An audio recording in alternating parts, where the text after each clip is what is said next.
Yeah. Hi everyone, I'm Fran Dakin. I'm a senior researcher in digital health at the National Department of Primary Care Health Sciences, which is just over the road conveniently. Over there I hold a Mildred Baxter Fellowship, and I'm also a JRF here at the Centre for Personalised Medicine. So my research focuses on the implementation of new technologies into different clinical settings with a special interest in equity. And today I'd like to explore a question that sits at the intersection of digital health and personalised medicine. Over the last decade, and particularly since 2020, digital technologies have become really embedded in UK general practice. These technologies are often presented as routes to more personalised, accessible and efficient care. And in this presentation, I'm going to ask what happens when those ambitions meet the realities of everyday primary care. So what I'm not going to do is focus a lot on my methods and my data sets and my analysis because of time constraints and the nature of qualitative work being very wordy. But I am going to focus on the background to digital GP, the embedded assumptions and the policy that surrounds those healthcare developments, and I'll use my study's findings to highlight why those assumptions might fall down in reality, and then I'll end with linking it all back to the CPM's themes and potential implications of my findings for personalised medicine more broadly.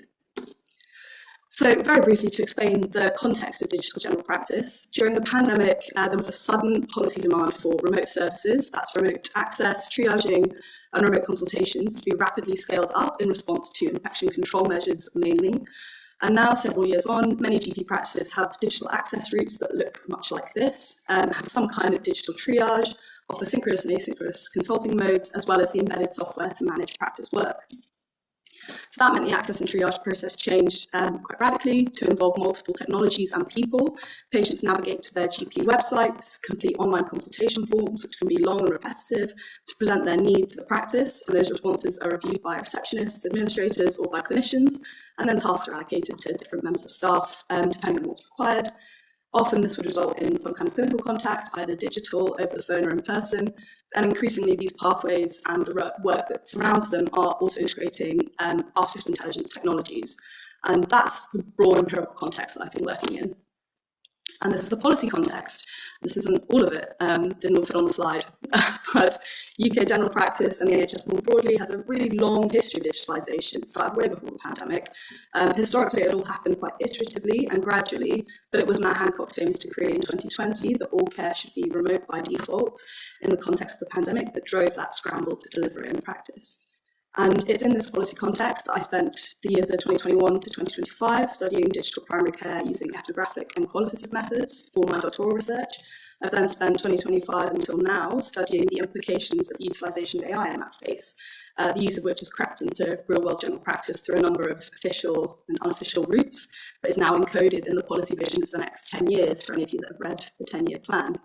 I'm going to focus this presentation on highlighting how those policy assumptions really struggle in day-to-day reality. Although the policies highlighted on that previous slide differ in specific aims and span over 2 decades, they share, I think, quite a remarkably consistent implied vision. That is that technology is expected to make healthcare more accessible, efficient, sustainable, improve prevention, and make care more personalised. That all probably sounds quite similar to personalised medicine broadly. But across these personalising technologies, patients are increasingly encouraged to access care digitally, generate their own health information, navigate services, and participate in decisions. And my work explores what those ambitions look like in reality. So let's look at a few. We're going to focus on the top 3. The first assumption is that digital front doors equate to better access. But I'm asking better access for whom? Well, to understand this problem, I adapted, and sorry, I'm going to talk a little bit about theory, I promise it won't be too long, but I adapted Mary Dixon Wood's candidacy theory to digital care context to better understand who's legible to health systems when they become digitalised. Mary's original theory proposed that to access services, patients must identify their need, navigate to and permeate and appear at services, have their candidacy adjudicated, and be offered care options. I found that these technologies seeking to improve access through digital front doors had several unintended consequences, because ultimately, before patients can receive care, they must become visible to the system. Today, identification of need happens in a newly complexified digital landscape of websites, online forms, let me see if I can move this a little bit, online forms, apps, algorithms, and both human and digital gatekeepers. So these systems attempt to configure users they can attempt to configure their users and assume that they have sufficient digital, health, and system literacy to create what I call a digital facsimile. That's a digital representation of their needs and eligibility for care. But the problem with that is that not everyone can do that equally. Some patients create incomplete or unconvincing facsimiles, become stuck in pathway loops, or are redirected elsewhere. Others may not appear at all. Meanwhile, higher capacity users can find it comparatively much easier to navigate these systems. And because the digital facsimile is what appears before staff, it's often the basis on which care decisions are made. And when those representations are incomplete or inaccurate, patients may receive inappropriate offers of care, be deprioritized, or struggle to navigate the care context that they need. So these effects aren't just immediate. The experiences of digital access, I found, shape whether patients seek help again in the future, and they can make some forms of need increasingly invisible to the system as the system's unaware and therefore unable to adaptively respond to those needs.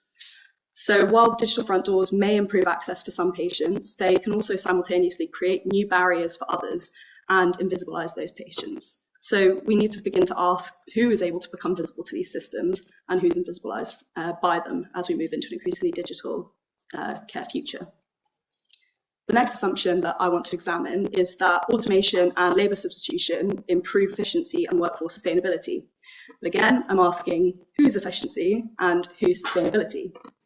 Underlying these ideas is an assumption that healthcare work can be broken down into discrete codifiable tasks that can either be automated or redistributed. And some tasks definitely can be.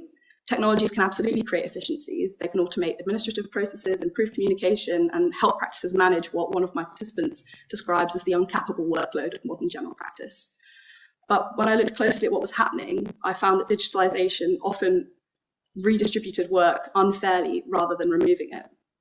So patients took on new forms of work, such as in the slide described before, navigating systems, completing online forms, effectively self-triaging before they ever reach a clinician. Support staff took on new responsibilities too. Receptionists and administrators increasingly acted as translators, helping patients navigate digital systems, repairing incomplete or unconvincing facsimiles, and coordinating patients through increasingly complex pathways.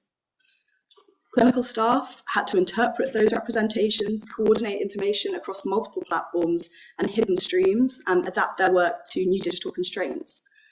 Much of this work was invisible. It was really difficult to measure, rarely formally recorded, and often fell to those with the least organizational power.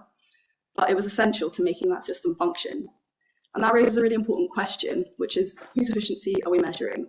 Because at the surface level, a digital process does seem faster. But when we follow that work through the system, we often find that time and effort has just been displaced elsewhere to patients, support staff, or clinicians. So the consequence isn't just additional work, but it was also increased stress, reduced job satisfaction, and concerns about burnout. So while technologies can create efficiencies, my work suggests that efficiency and sustainability can't be assumed. They depend on where the work goes, who performs it, and whether organizations have the capacity to absorb it. Importantly, practices cope best when they had a strong relational infrastructure, so local knowledge, trust, communication, and mutual support. Those relationships and dynamics allowed staff to compensate for the limitations of technologies and create human integrations where digital ones failed. When those relationships were weak, the burdens of digitalization could be much harder to absorb. So why does that matter? Well, the assumptions that I've been discussing in the past slides aren't confined to digital general practice. They're increasingly embedded in the next generation of health technologies and many contemporary visions of personalised medicine. I focused here on what I know, but I would love to know in the questions whether any of this scales to your own contexts. So whether we're talking about AI-enabled triage, clinician decision support, AI scribes, wearables, or direct consumer testing, these technologies are often presented as solutions to problems of access, efficiency, sustainability, prevention, and personalisation. Yet they frequently rely on similar assumptions about patients, staff, and healthcare work. They assume patients can successfully navigate increasingly complex systems, generate meaningful data about themselves, monitor and interpret that data, and translate their experiences into forms that are legible to technologies and healthcare organizations. They assume staff can continually adapt to new technologies, absorb new forms of work, interpret growing volumes of information, and determine when to trust and when to challenge the algorithmic outputs. What strikes me when looking back across all of this is that these technologies promise greater personalization, but they often achieve it through increasingly standardized processes. Patients become visible through forms, data sets, risk scores, categories, and digital representations.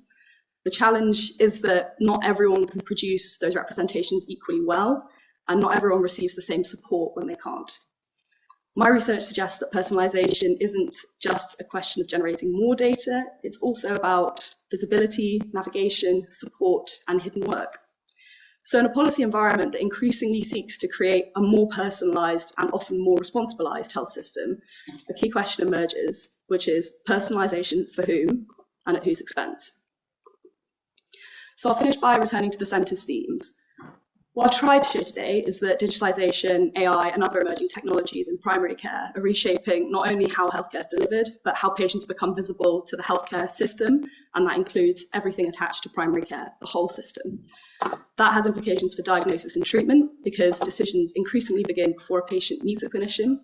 It's got implications for risk and prevention, because patients are increasingly expected to generate, monitor, and act on their own health data.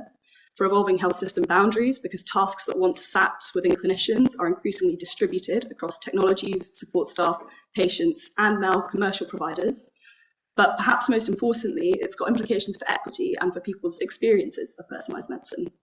If personalised care is increasingly dependent on digital representations, navigation skills, and the ability to generate and interpret usable data, then we need to ask not only how we're personalising care, but who's able to benefit from those forms of personalisation, under what conditions, and with what forms of support. So to me, that's one of the key challenges for personalised medicine over the next decade. But I'll end with that here. And these are the papers that a lot of that was based on. There really is data behind it, I promise. Thank you very much.